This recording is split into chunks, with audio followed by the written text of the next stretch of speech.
हा सांगा. आज आपलं रामकृष्ण हरी, आज आपलं प्रस्थान गेट ऑफ इंडिया वरून झालेलं आहे मुंबई पंढरपूर दिल्लीचं. आणि आता आपलं आजचा दुपारचं फराळाचं हे विटी स्टेशनची हमाल मंडळीत येणार आहेत. तिथून रात्री आपला मुक्काम वडाळ्याच्या विठ्ठल मंदिरात आहे प्रति पंढरपूर. तिथून आपण असंच मानपूरच्या दुपारचं भोजन आहे आणि रात्रीचा मुक्काम वाशी गावच्या महादेवाच्या मंदिरात आहे. वाशी गावाला म्हणजे ब्रिज संपल्याबरोबर आपला आणि त्याचा पुढचा मुक्काम आहे पावणे गावात, म्हणजे MIDC आपण पुढे जातोय.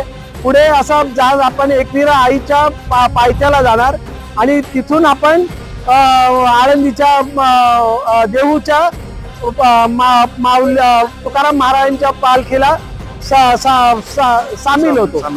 आणि तिथून त्यांचं प्रस्थान झालं की माऊलीच्या प्रस्थानाला आपण त्यांच्या बरोबर निघतो. राम